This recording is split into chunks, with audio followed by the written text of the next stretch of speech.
O tema da minha mensagem hoje aí é o culto público. Eu comecei a pregar sobre o culto que agrada a Deus, né? E a semana retrasada eu preguei sobre o culto segundo as Escrituras. Que eu e você, nós não podemos prestar um culto a Deus de qualquer maneira.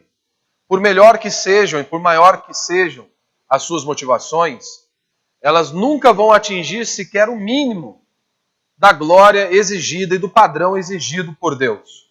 Então, por isso não existe essa ideia de nós prestarmos um culto da maneira que nós queremos, né? E por isso que nós não temos aqui dança, teatro e qualquer homenagem para qualquer outro homem.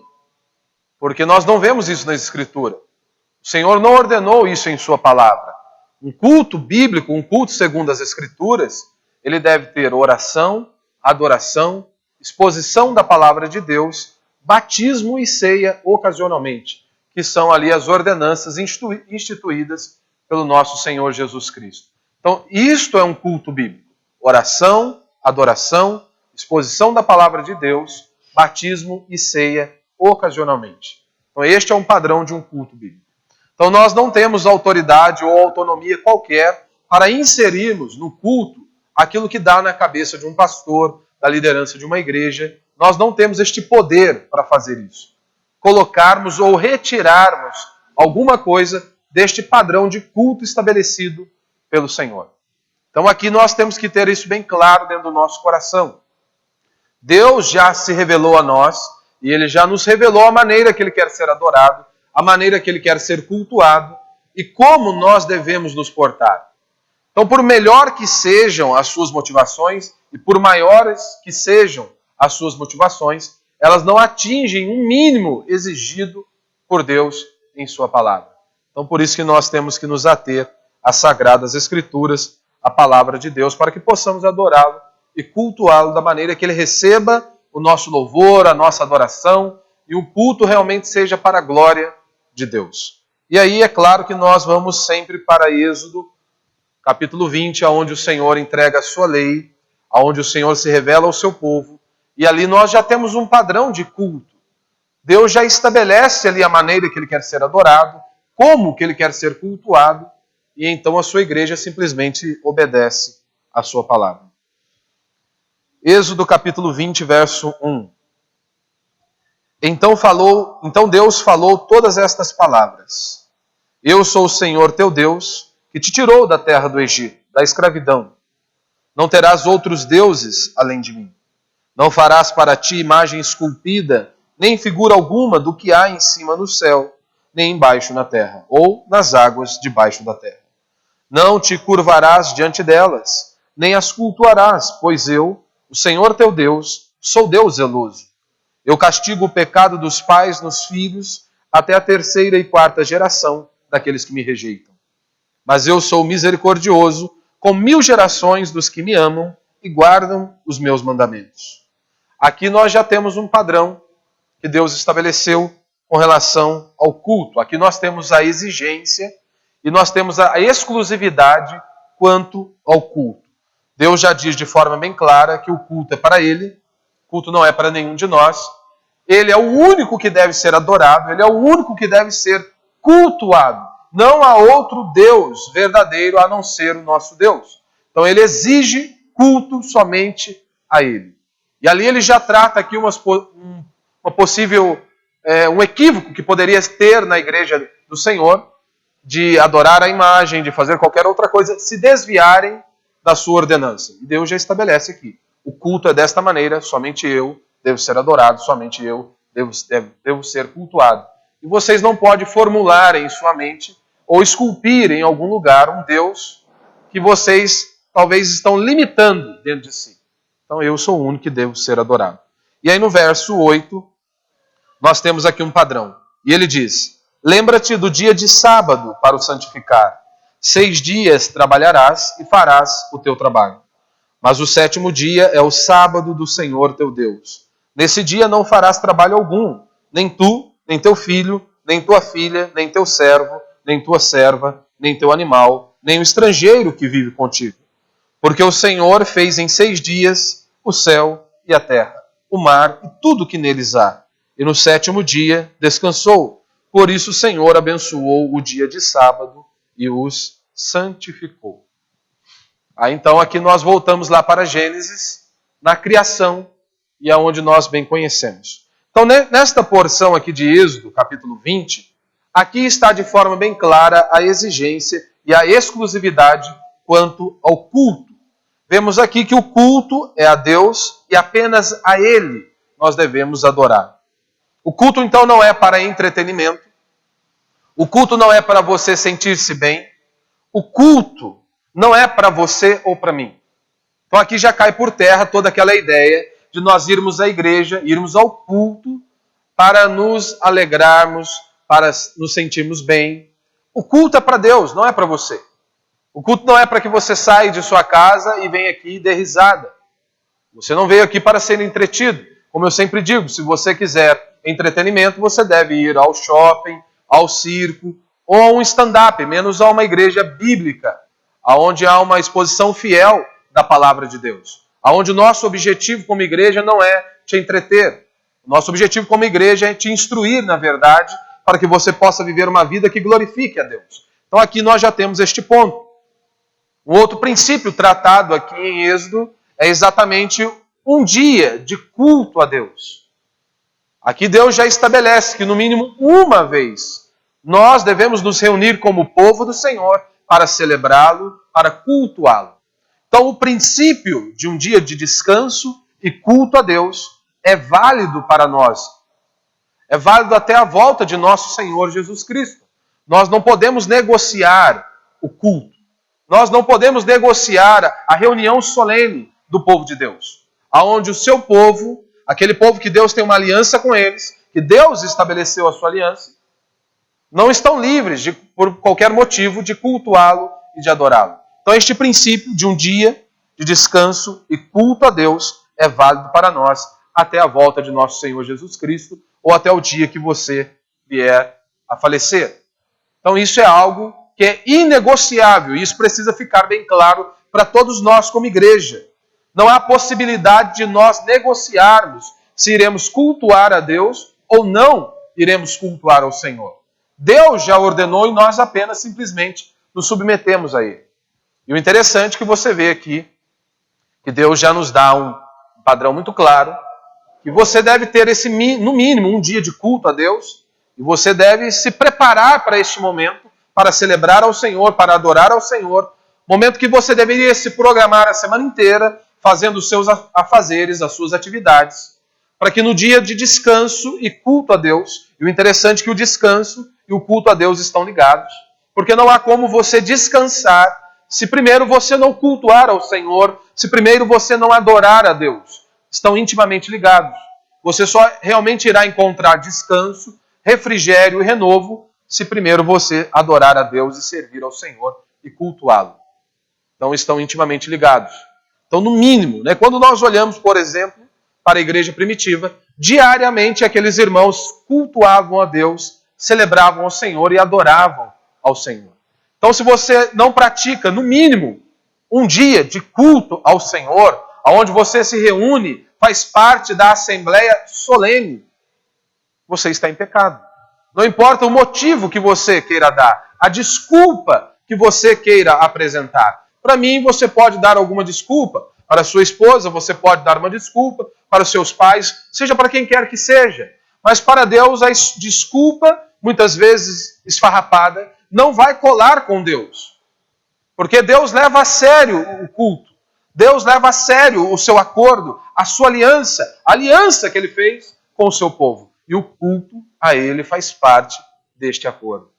Então nós temos que colocar isso bem claro dentro do nosso coração. Nós não temos autonomia alguma para mudarmos isso. Seja um pastor, seja um membro, seja um cristão, nós não temos autonomia, autoridade para mudarmos a questão do culto. Em Mateus capítulo 22, do verso 34 ao verso 40, Jesus vai dar um resumo de toda a lei. E ele diz o seguinte: quando souberam que ele calara os saduceus, os fariseus reuniram-se. Um deles, doutor da lei, interrogou para colocá-lo à prova. Mestre, qual é o maior mandamento da lei? Jesus lhe respondeu: Amarás o Senhor teu Deus de todo o coração, de toda a alma e de todo entendimento. Este é o maior e o primeiro mandamento. E o segundo, semelhante a este, é: amarás o teu próximo como a ti mesmo. Toda a lei e os profetas dependem desses dois mandamentos. E eu tenho falado aqui sobre o culto, essa é a segunda pregação, e devido à pandemia nós podemos aprender, ou pelo menos tivemos a oportunidade de aprender muito sobre o culto público. Aprendemos com as nossas falhas, com os nossos erros, e devemos melhorar e devemos avançar neste conhecimento com relação ao culto público. Ou seja, no ano passado, no início do ano passado, já havia rumores acerca da pandemia. Em outros países já havia aí muitos mortos. Então é claro que para nós era algo totalmente desconhecido. Nós não sabíamos o caminho ou qual a posição nós deveríamos tomar. E aí, por um momento, nós decidimos ali como igreja interromper o nosso culto. Ou melhor, o culto a Deus. E um dos pontos que nós alegamos e nos embasamos foi justamente a questão do amor ao próximo e também um fato muito desconhecido. Só que é claro que principalmente eu como pastor da igreja, eu errei. Eu falhei em interromper o culto. Por menor que seja o tempo que nós interrompemos o culto, eu como pastor, eu falhei. Eu não tenho autonomia alguma para interromper ou dizer que nós estamos livres de adorar ao Senhor em tempos de pandemia, ou em tempos de crise, ou em tempos de perseguição. Então eu como pastor, eu falhei. E é claro, não tomo decisão alguma sozinho, mas a liderança, juntamente com muitos irmãos, decidimos esse caminho. Mas eu falei, a decisão foi minha. Eu, como pastor, eu errei em tomar esse caminho. Mas, aos momentos posteriores, nós então decidimos realmente e compreendemos, não há por que tomarmos essa atitude. Nós não temos que nos dobrar diante do Estado, diante de um governador, diante de um prefeito ou diante de quem quer que seja. E o interessante é que Jesus ele deixa bem claro aqui, o primeiro mandamento e grande mandamento é amar a Deus sobre todas as coisas. Então, por melhor que sejam ou que foram as nossas motivações ao interrompermos o culto, dizendo ali, e realmente a nossa motivação era amor ao próximo, proteção ao próximo, nós estávamos equivocados, eu estava equivocado. Justamente porque o amor ao próximo ele não se sobrepõe ao amor a Deus. Primeiro é amar a Deus sobre todas as coisas. E quando nós olhamos para a Escritura, nós vemos que pessoas foram mortas justamente por serem fiéis ao Senhor. Pessoas viveram em tempos de perseguições. Pessoas viveram em meio a calamidades. E mesmo assim, eles estavam adorando a Deus. Então, por isso que eu falo que eu, como pastor da igreja, eu falei justamente por conta disso. E aí, então, após nós tomarmos esta posição, nós não vamos parar mais. Mesmo que o Estado decrete, mesmo que o Estado diga o que nós devemos fazer, nós iremos ficar com a palavra do Senhor. E aí, então, já havia dito à liderança que nós não iríamos parar mais com os cultos. Não saberíamos como seria, se iríamos fazer no prédio, se iríamos nos reunir nas casas, se iríamos nos reunir em algum lugar. Mas nós não deixaríamos de adorar ao Senhor e celebrar ao Senhor. E é claro, você se lembra aqui, mais uma vez, o ditador decreta que nós não poderíamos adorar ao Senhor e não poderíamos celebrar ao Senhor. E como eu já havia dito, não poderia voltar atrás. Não poderia voltar e dizer simplesmente, olha, esqueçam o que eu havia falado. Eu tinha que cumprir, honrar a minha palavra. Nós vamos adorar a Deus, nós vamos celebrar ao Senhor. E, com portas fechadas, numa quarta-feira nos denunciaram. Muitos irmãos nem ficaram sabendo, mas nos denunciaram. A prefeitura estava na nossa cola. Estava na nossa cola, querendo saber se nós iríamos funcionar ou não. E é uma angústia. Claro que é. É uma angústia. Aí você imagina, eles apertando de um lado, dizendo que se nós cultuássemos a Deus, se abríssemos o prédio, nós iríamos ser autuados, né? E é claro, poderia até desenrolar ali, dependendo do processo, uma multa, né? E que eu não queria nem saber o valor. Estava nem a fim de saber o valor. Mas já havia dito, nós vamos cultuar a Deus. E dá uma dor na barriga da gente. Mas não tinha como voltar atrás. Não, nós vamos cultuar a Deus. Primeiro, porque nós não estávamos desobedecendo às autoridades. A Constituição nos dá esse direito de culto a Deus, de celebrarmos ao Senhor, de professarmos a nossa fé. E você precisa se lembrar que decreto não é lei. Então nós não estávamos obrigados, nós não éramos obrigados a isso. Mas eles achavam no direito de nos acuar. E aí então, nós nos posicionamos, nós vamos adorar a Deus. Passou acho que uns 10 minutos, o Dória vai lá e libera 25%. Um alívio. Mas e se ele não liberasse? Nós iríamos adorar a Deus. Não sei se seria aqui, mas em algum lugar nós adoraríamos ao Senhor. Não importa se fosse aqui na estrutura deste prédio, aonde nós nos reunimos, mas em algum lugar nós nos reuniríamos como povo de Deus para reunião solene, para cultuarmos a Deus e adorarmos ao nosso Deus. Independente do que os homens estavam decretando ou queriam ou exigiam de nós como igreja, como povo do Senhor. Então o meu objetivo ao longo dessas mensagens é mostrar aos crentes, o quão precioso e insubstituível é o culto público. Então, este é o meu objetivo ao longo destas mensagens. É mostrar ao crente o quão precioso e insubstituível é o culto público. E eu reafirmo que o objetivo é falar aos crentes, aos cristãos, ao povo de Deus, aqueles que temem ao Senhor. Por que enfatizarmos isso? Porque, meu irmão, um ímpio não ver valor nisso que nós fazemos, na reunião solene, no ajuntamento do povo de Deus, isso é normal. Um ímpio olhar para nós e dizer que isso aqui é uma balela, isso é normal.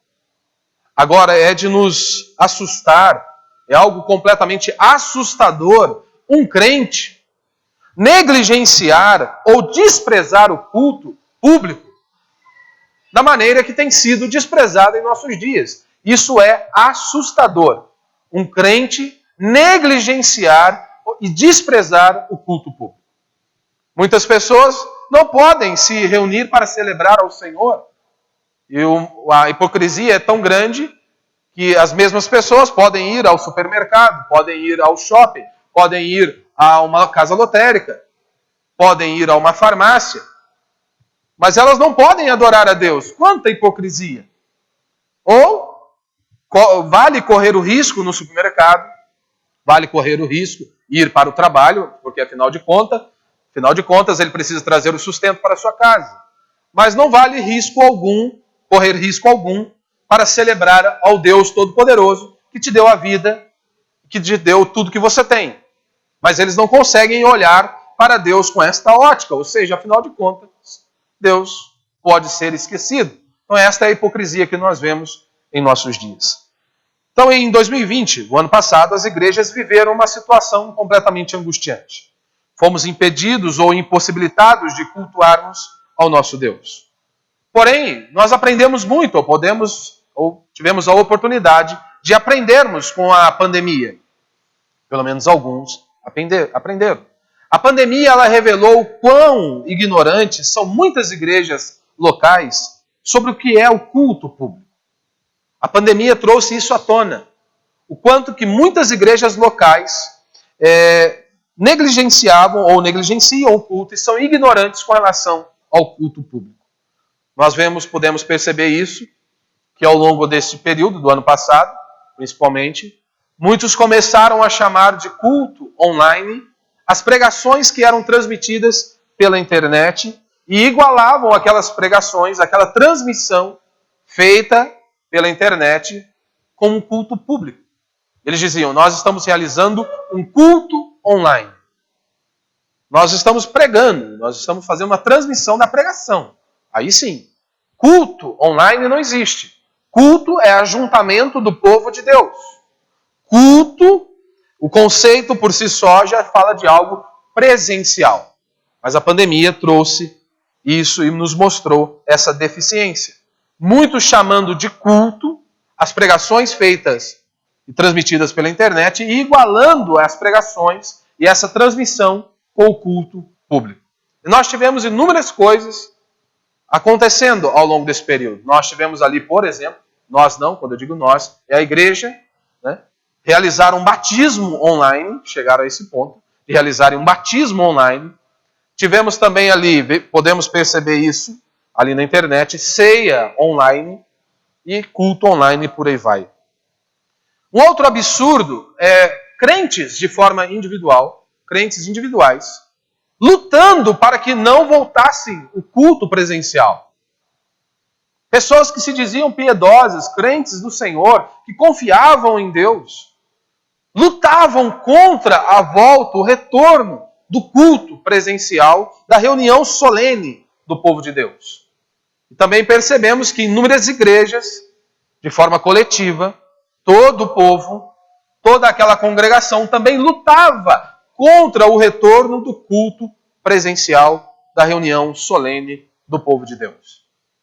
E aí, nós também percebemos que muitos reformados, aqueles que defendiam com unhas e dentes o culto público, a importância do culto, a importância da reunião solene, muitos desses homens abriram mão de celebrarem ao Senhor, de cultuarem a Deus. E alguns deles até nos chamaram de homicidas. Que pastor que abre a igreja em meio à pandemia, ele é um homicida, mesmo ele seguindo os protocolos de segurança.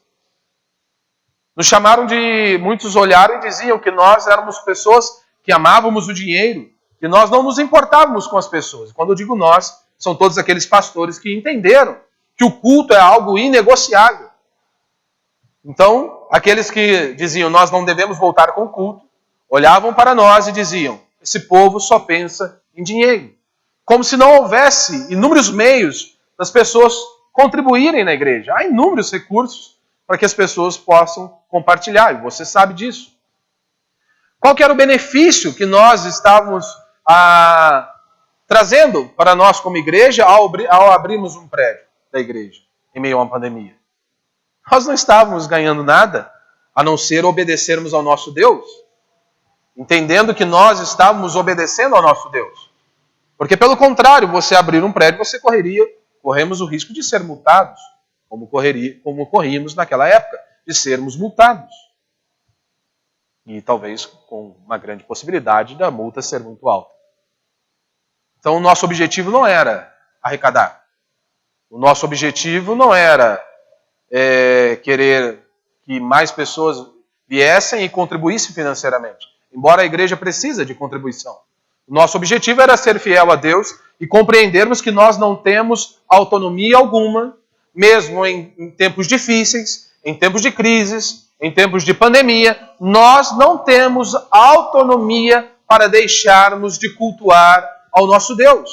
Nós entendemos isso, nós somos o teu povo, nós fazemos parte da aliança de Deus, que Deus fez com o seu povo, então nós temos que cultuá-lo.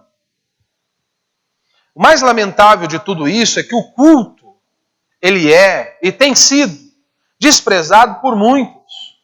A pandemia, ela trouxe apenas isso à tona. A pandemia só revelou aquilo que já estava há anos acontecendo em meio à igreja.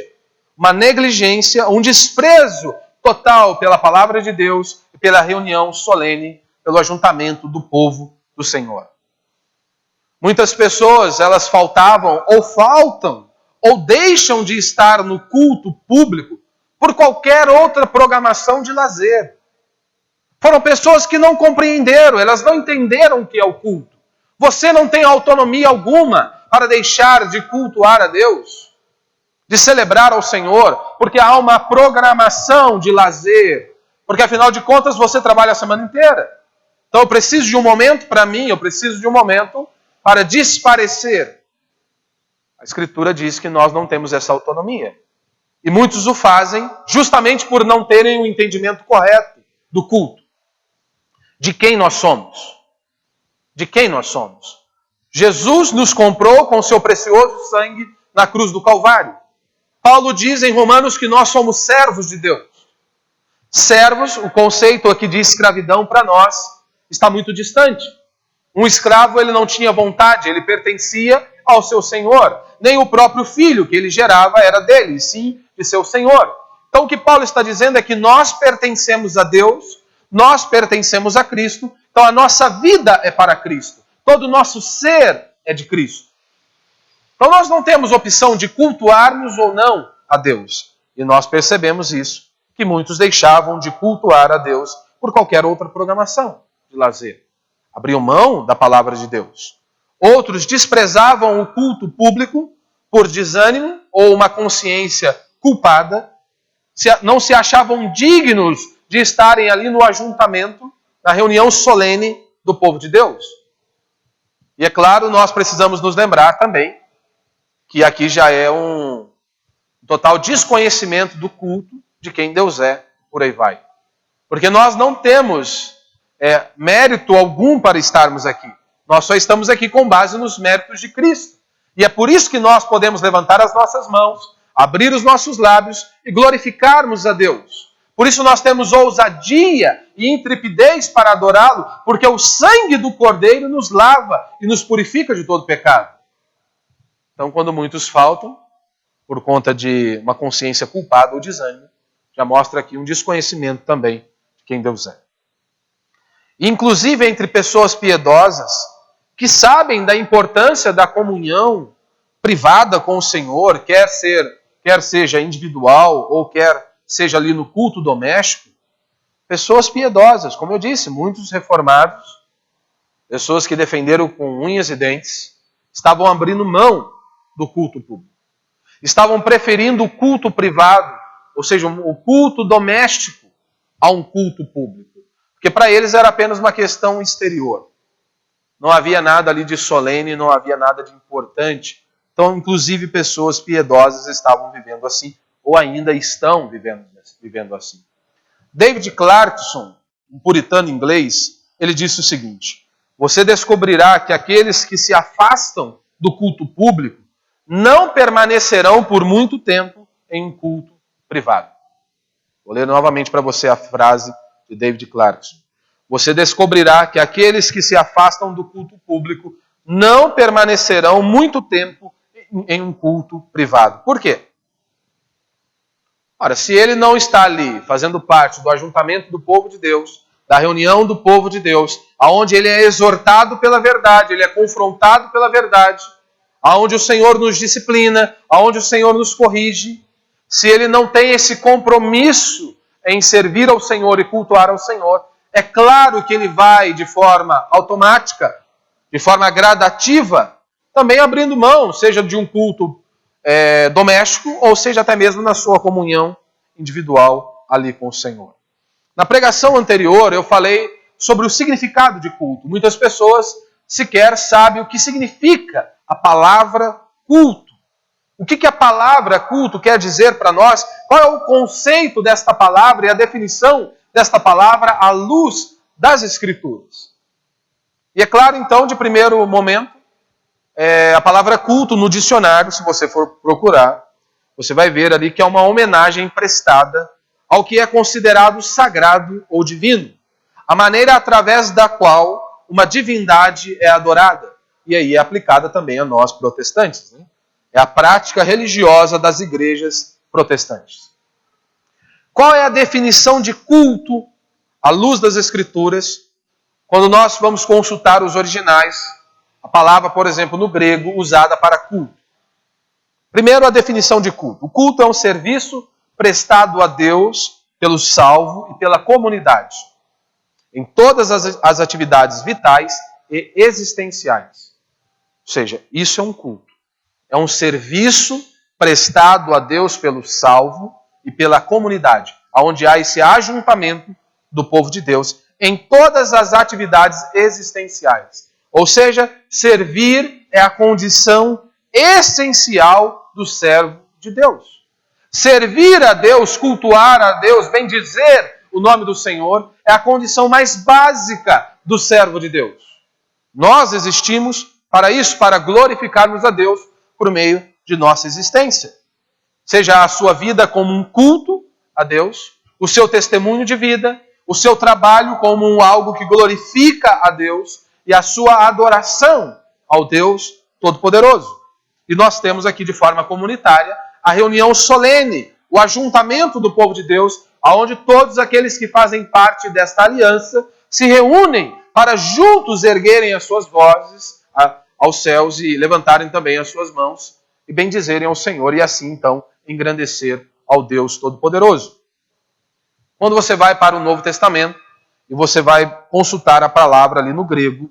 Culto significa trabalho, serviço prestado a um superior, serviço prestado a Deus. Então, este é o significado de culto ao Senhor nas Escrituras. É um serviço que nós, cristãos, aqueles que fazem parte da aliança de Deus com o seu povo, que fazem parte desta aliança, prestam um culto, um serviço ao Deus Todo-Poderoso.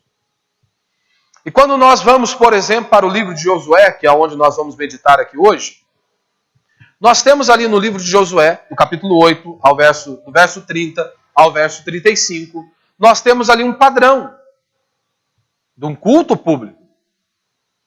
Algumas observações que nós devemos nos atentar hoje para nós como igreja. Então nós temos muito a aprender com Josué a questão do culto público. Então nós vamos ler aí Josué capítulo 8, verso 30 ao verso 35.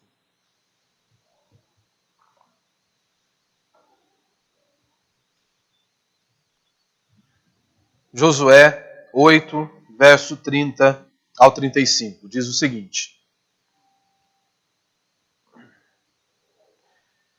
Então Josué edificou um altar ao Senhor, Deus de Israel, no monte Ebal,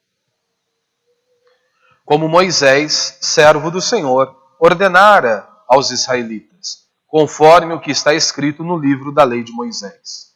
Isto é, um altar de pedras brutas, nas quais não se usara ferramenta.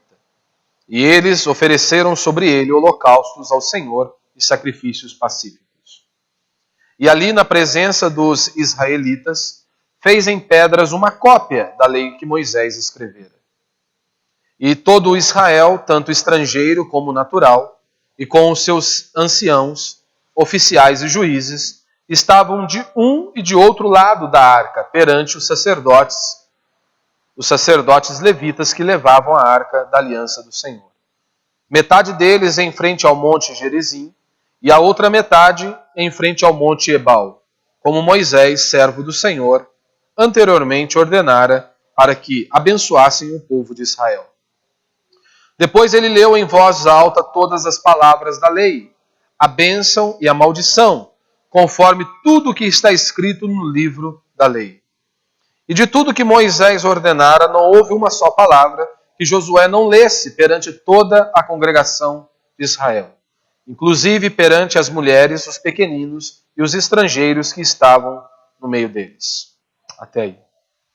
Qual que é a importância do livro de Josué no cânon sagrado? Qual é a importância deste livro no cânon sagrado?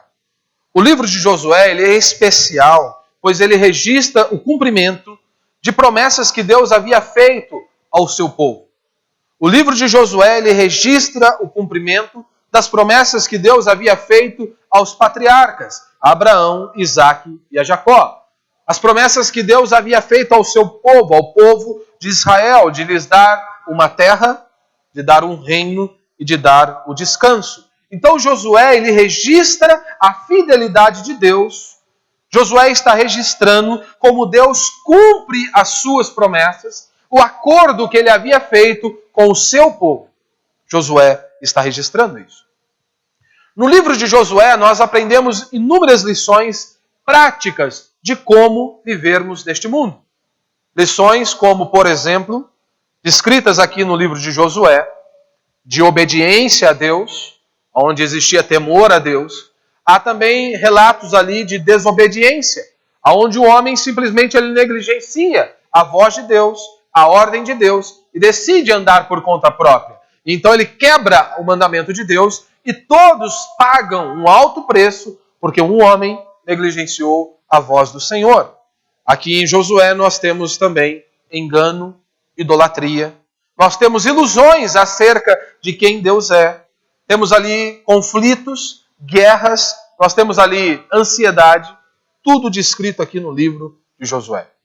Josué traz princípios de como Deus lida com o seu povo, de como Deus lida com a sua igreja.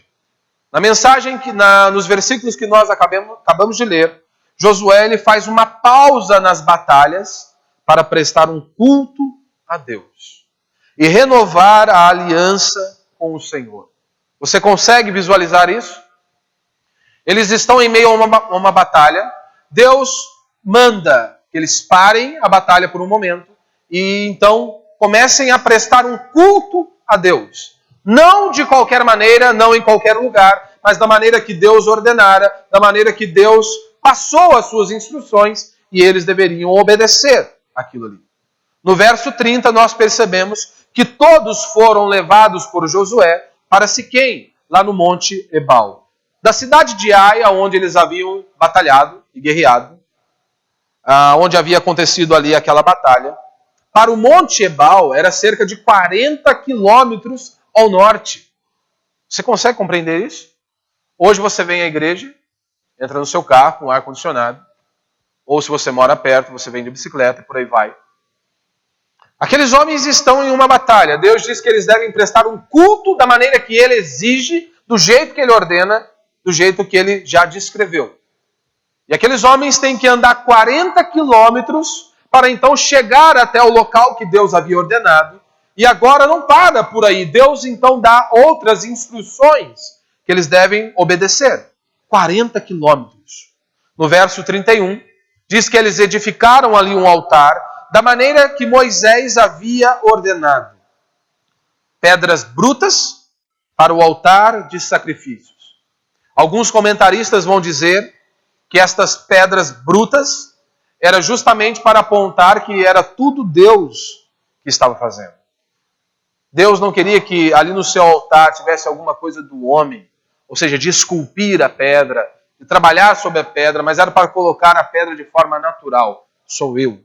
Apontando que tudo vinha de Deus. No verso 32, diz que Josué ele fez uma cópia da lei de Moisés. Meu irmão, eram muitos estatutos, eram muitas determinações, normas e mandamentos da lei de Deus. Eram muitas coisas a serem feitas. Se você ler aqui o capítulo 8 de Josué, você vai ver que a ordem é que eles pintassem as pedras com cal, pintassem as pedras para que pudessem escrever nas pedras os mandamentos, as ordenanças que Deus havia instituído. Então não apenas andar 40 quilômetros, mas eles teriam que trabalhar muito de forma árdua para prestarem culto a Deus. Então não existe essa ideia de você vir ao culto para você se divertir. Não existe essa ideia de você vir ao culto, aí eu quero me distrair. Eu quero aproveitar aquele momento. Não. É serviço a Deus. Do verso 33 ao verso 35, ele reúne todo o povo. E ali então começa a ler a lei de Deus. Um grupo está no Monte Gerizim. E ali então, imagine a cena. De um lado você tem um monte, de outro você tem outro monte. E no meio estava ali a Arca da Aliança. Onde havia também as tábuas da lei que estavam dentro dela. Então um grupo está no Monte Gerizim e alguns levitas estavam ali para ler as bênçãos que estavam descritas ali em Deuteronômio. Em Deuteronômio capítulo 27 e 28, nós temos ali as descrições das bênçãos e das maldições. Então de um lado, no Monte Gerizim, os levitas começavam a ler as bênçãos descritas devido à obediência a Deus. No meio, os levitas com a Arca da Aliança, e dentro da Arca havia as tábuas da lei de Deus.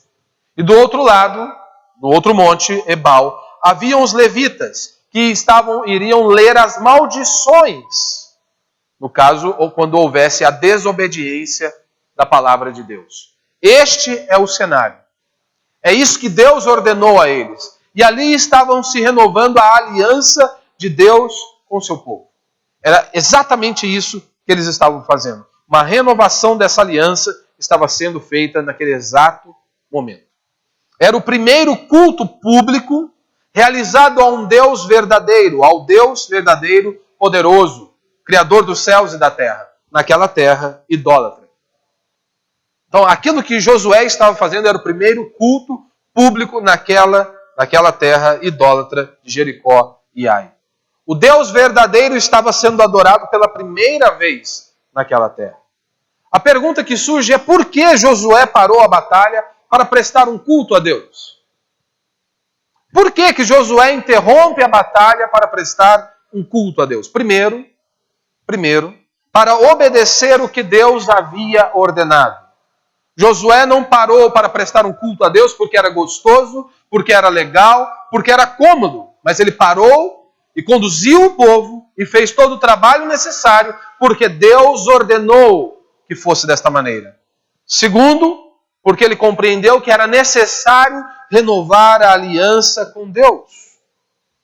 Deus havia estabelecido uma aliança com a nação de Israel. Quando Deus chamou a Abraão e lhe deu promessas, ali Deus estava fazendo uma aliança com ele e com os seus descendentes. Ou seja, os filhos de Abraão seriam o povo de Deus. Se você conhece um pouquinho a história de Abraão, descrita lá em Gênesis, você chega no capítulo 12 em diante e você começa a perceber o diálogo que Abraão está tendo com Deus. Deus havia feito promessas a Abraão que seria com ele e que a sua descendência seria muito grande. Chega um determinado momento que Deus diz que Abraão vai ter um filho e que ali ele vai ver os seus descendentes se expandir. Abraão está um pouco ali meio aflito e começa a questionar a Deus. Senhor, o Senhor disse que eu teria um filho, já sou velho, a minha esposa é estéril. E aí? Será se eu vou ter que deixar tudo para o meu servo aqui? Que nem filho meu é? Aí Deus diz, não, Abraão, eu vou te dar um filho. E é exatamente isso. E Deus então manda Abraão, vai lá para fora, olha para os céus, conta as estrelas, se é que tu podes fazer. Assim será os seus descendentes. Só que Deus continua o diálogo. Deus diz para Abraão, Abraão, só que é o seguinte, o seu povo, a sua descendência, não vai acontecer tudo do dia para a noite, não. Não vai acontecer do jeito que você quer, tudo certinho, tudo nos mínimos detalhes, legal, conforto, comodidade. Não. Eu preciso punir um povo aqui. Então, durante 400 anos, vocês vão sofrer. Mas lembre-se de uma coisa, Abraão, eu estou com vocês. E foi exatamente isso que aconteceu. Aqui nós percebemos que servir a Deus, cultuarmos a Deus, não é da maneira que nós queremos muitas vezes. Não é uma garantia, ausência de sofrimento. Mas é garantia de que Ele estará conosco todos os dias até a consumação dos séculos. Essa é a garantia que nós, como povo de Deus, temos. Como Ele nos ordenou que nós pudéssemos propagar e devemos propagar o Evangelho, tendo a certeza que Ele estará conosco todos os dias até a consumação dos séculos. Ele não disse que seria prazeroso esta viagem e esta estadia nossa aqui. Mas Ele disse, olha, no mundo tereis aflições, tem de bom ânimo, eu venci o mundo. Eu venci o mundo. Então o convite não foi para uma viagem prazerosa ou um spa. Você e eu fazemos parte do exército de Deus. E você deve se posicionar como um soldado no exército de Cristo. Precisa se lembrar que você está em meio a uma batalha, a uma guerra. Nós fomos chamados a isso, para guerrearmos, para combatermos. Nós não fomos chamados para vivermos um spa ou estarmos ali no ar-condicionado de boa, curtindo a vida. Nós fomos chamados para glorificarmos a Deus. Ou seja, de toda a humanidade, eles seriam o povo de Deus. Você consegue perceber? Havia inúmeras nações, inúmeros povos. E Deus separa um povo para Ele. E Ele diz, eu sou o seu Deus. E vocês são meu povo. Eles deveriam adorar apenas ao Senhor, o Deus verdadeiro. Aqui nós percebemos também que você não faz favor algum a mim ou qualquer outra pessoa estar aqui neste culto. E quando eu digo isso, que você não faz favor para mim, para sua esposa ou para qualquer que seja, em hipótese alguma eu estou querendo te ofender, mas eu quero que você tenha clareza da oportunidade, do privilégio que você tem de ser uma pessoa falha e pecadora como eu e podermos nos reunir para adorar, para celebrar ao Senhor e cultuar a Deus. É um privilégio para você e para mim adorarmos a Deus, podermos celebrar ao Senhor. Então não é favor nenhum que você está prestando, fazendo para mim ou por qualquer pessoa que está aqui. Você deveria perceber o privilégio. Nós precisamos perceber o privilégio que nós temos de adorar a Deus e de cultuarmos ao Senhor. Porque Ele nos comprou com seu precioso sangue. E aqui, meu irmão, Se você tem a oportunidade de estar num local e de congregar numa igreja bíblica, onde há um compromisso com a palavra de Deus, com a verdade, por que não estar presente no culto? Por quê? Por que faltar aos cultos? Quantas pessoas andam quase 200 quilômetros para achar uma igreja bíblica que tem um compromisso com a verdade, com a palavra do Senhor? Muitas dessas pessoas, às vezes, precisam ir a cada 15 dias, justamente porque não há condição financeira para elas chegarem até aquele local de culto. Por isso, eles abrem mão. Mas eles estão ali acompanhando. Agora, se você tem a possibilidade de estar numa igreja bíblica, onde há um compromisso com a palavra de Deus, onde há uma exposição fiel da palavra de Deus, por que faltar ao culto? Por que não se ajuntar para celebrar a Deus juntamente com seus irmãos? Você deve avaliar. Você deve parar e pensar.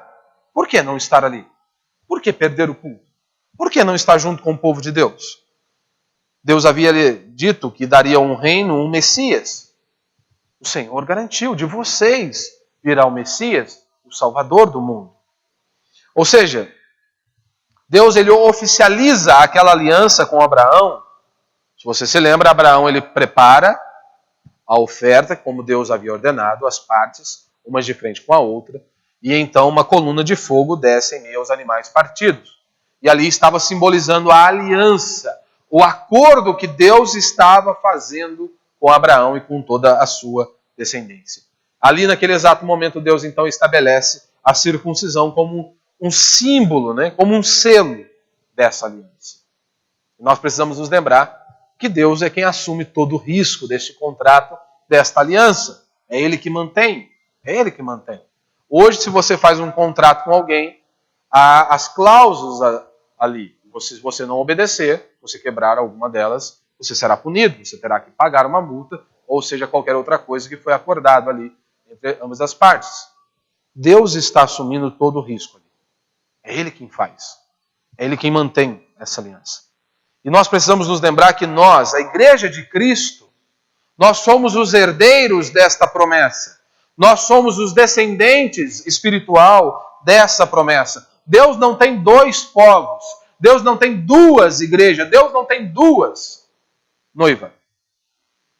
Deus tem um povo apenas. E nós fazemos parte da Igreja do Senhor. Deus faz uma nova aliança. Mas Ele não grava agora em tábuas de pedras, e sim em nosso coração a sua lei, a sua palavra. Ele grava dentro de nós. Você se lembra quando Jesus disse? Aqui está o sangue da nova aliança. A nova aliança no meu sangue, que está sendo derramada por vocês, o meu povo, a igreja do Senhor. Uma nova aliança no sangue de seu Filho, a ceia. Jesus instituiu isso. Nova no sentido com o povo espiritual de Deus. Se você se lembra, no início a aliança era feita com um povo, com uma nação. O que Jesus está dizendo é que agora não era uma aliança com uma nação, e sim com o povo de todas as línguas, tribos e nações.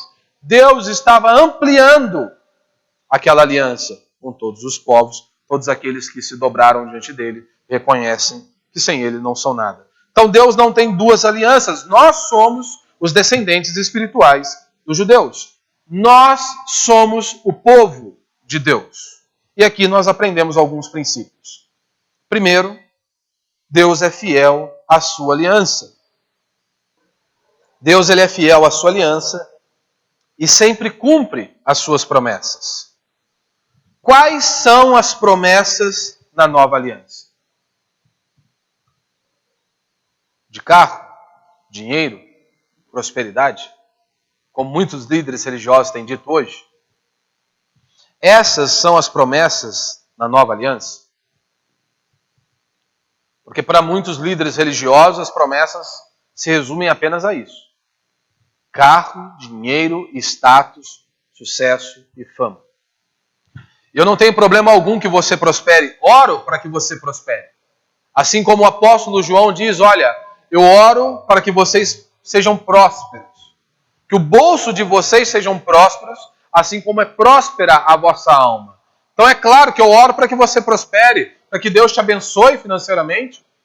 Mas a vida cristã não se resume em possuir coisas ou ter uma conta corrente bancária recheada.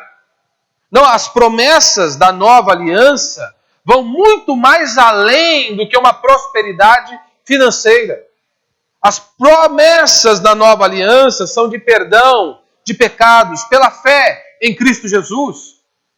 Esta é a promessa da nova aliança no sangue do Cordeiro, que nos purifica de todo pecado. É nós nos lembrarmos daquilo que Cristo fez, aonde quando nós cremos nele, nos sacrifícios dele, então pela fé nós somos justificados pelos atos, pelos méritos de Cristo na cruz do Calvário, e agora nós não somos mais inimigos de Deus.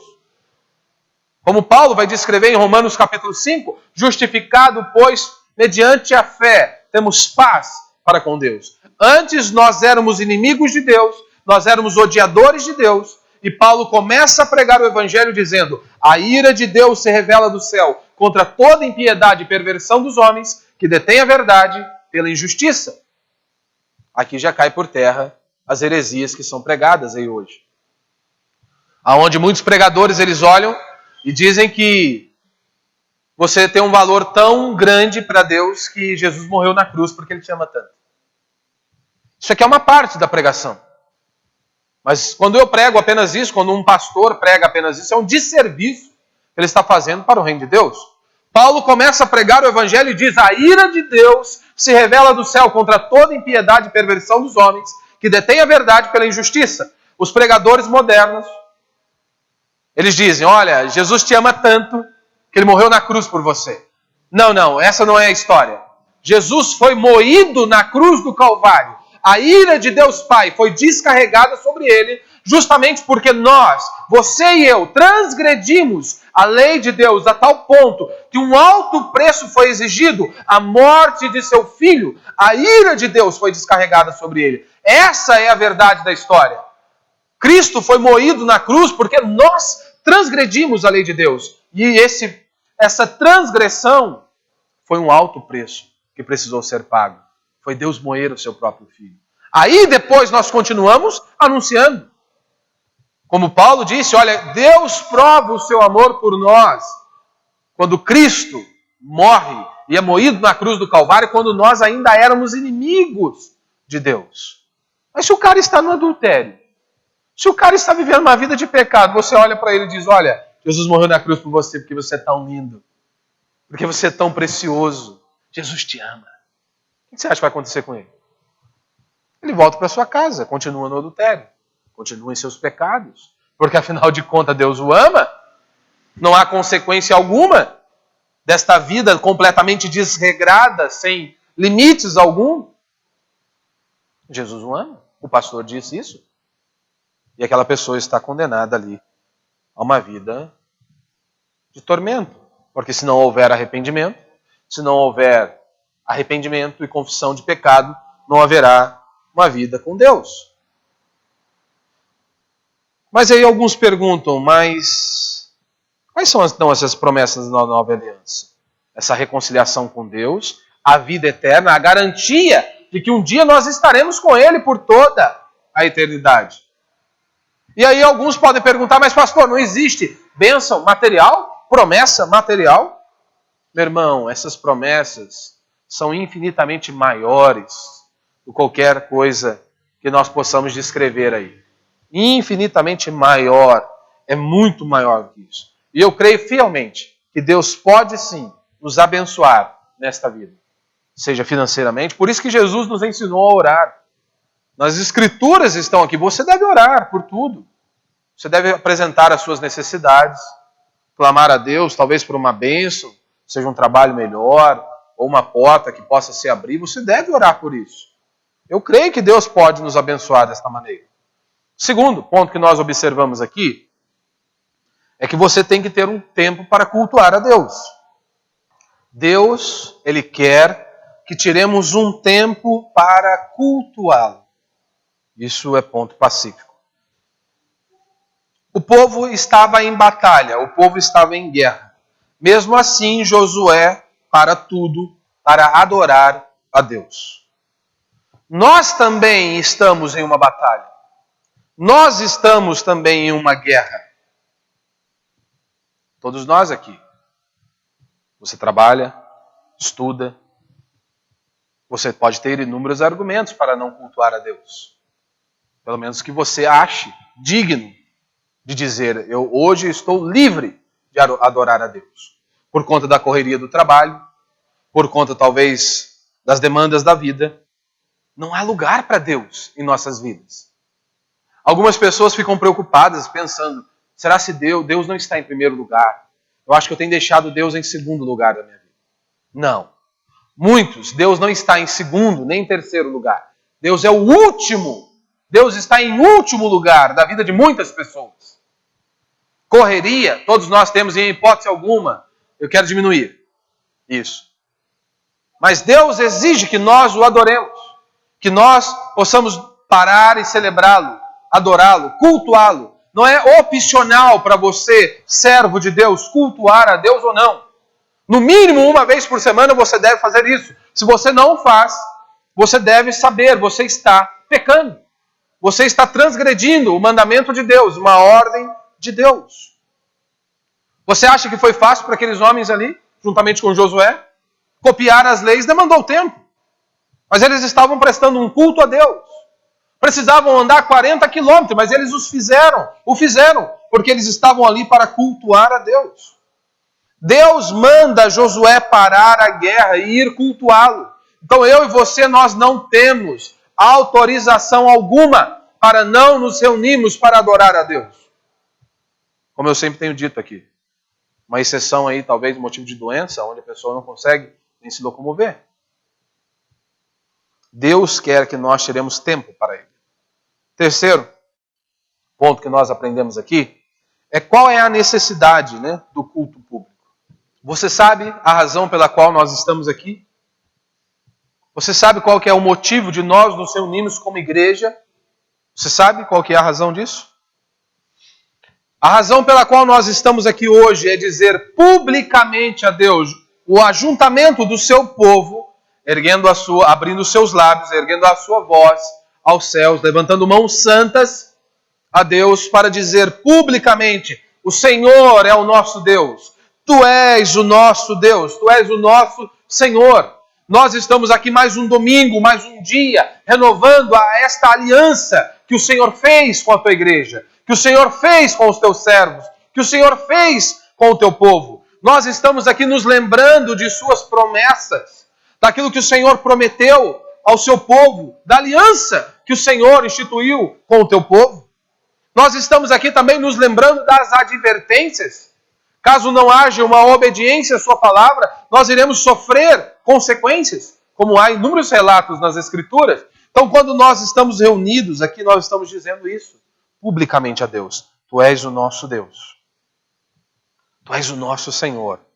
Nós estamos aqui mais uma vez renovando a aliança, nos lembrando das Suas promessas, das Suas advertências, nos lembrando de Sua graça, da Sua misericórdia. E nós estamos aqui para mais uma vez juntos Te servir, nos rendermos a Ti e glorificarmos o Teu santo nome. É isso que nós estamos fazendo aqui. Por que toda semana? Ora, porque toda semana você peca todos os dias. Por isso nós precisamos, mais uma vez, reafirmar a nossa fé, a nossa esperança e a nossa confiança em Deus. Precisamos juntar todos e reafirmar essas verdades. Então o objetivo do culto não é te agradar. O objetivo do culto não é te entreter. Culto não é lazer. Culto não é diversão. Nós não fazemos culto para você se sentir bem. Não, nós não fazemos culto para você se sentir bem. Nós nos reunimos como povo de Deus para nos achegarmos a Deus e juntos lembrarmos que nós somos o povo de Deus e que Deus tem uma aliança com o seu povo e que Deus é fiel, que Deus cumpre as suas promessas. É isso. E aqui você precisa se lembrar dos nossos horários de culto. Os nossos horários de culto, por exemplo, no domingo, nós iniciamos o culto 9h30 da manhã. Como eu disse para os irmãos aqui de manhã. Se você vem ao culto de manhã, você precisa saber que o culto começa 9h30 da manhã. culto termina 11h30 da manhã. Esse é o horário de término do culto. Eu prego mais ou menos até 11h10 no máximo. Sim, no máximo até 11h10. Mas o horário de culto é das 9h30 às 11h30. Então não adianta você vir e 11h10 ficar meio que encafifado. Parece que está demorando o culto, parece que não vai terminar o culto. Tem um almoço para fazer, tem não sei o que mais para fazer. Que adiante durante a semana. Que faça um dia antes. Que adiante as suas coisas. Porque no horário do culto não basta você estar aqui com o corpo aqui. Tem que vir com todo o seu ser adorar a Deus. Então se programe. O culto começa às 9h30 e termina às 11h30. Ponto final. Então esse período que é mínimo ainda, curto, de 2 horas, é para culto a Deus. Acabou. Acabou. Muitos perdem, né, horas e horas com redes sociais. Aqui você não perde. Aqui você está celebrando ao seu Deus. Que você só está de pé porque Ele cuidou de você. Porque as misericórdias dele se renovaram sobre você. Por conta disso. Então aqui não é perca de tempo. Aqui nós estamos conhecendo ao nosso Deus. Conhecendo o Senhor por meio da exposição de sua palavra. À noite é a mesma coisa. O culto começa às 7h30, às 19h30. É 21h30. Esse é o período do nosso culto. 21h30. Então você deve sair da sua casa já com esse pensamento, com esse sentimento. Das 19h30 às 21h30 eu estou no culto, eu estou ali celebrando ao Senhor. Faça chuva ou faça sol, é o momento que eu estou ali para cultuar e adorar o meu Deus. Ponto final. Porque senão dá aí 9 horas, 9h10, você já começa a querer rolar na cadeira.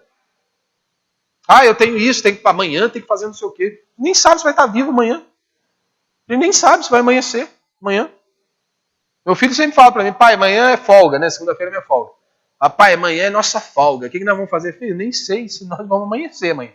Se Deus renovar a sua misericórdia sobre nós, nós vamos amanhecer. Daí amanhã a gente vê o que nós vamos fazer. Fica tranquilo. Se a gente estiver vivo e Deus nos der essa graça, amanhã a gente senta e define depois do café o que nós vamos fazer. Simples assim. Tem muitas coisas para fazer? Se programe. Adiante. Antecipe-se. Programe-se e acabou.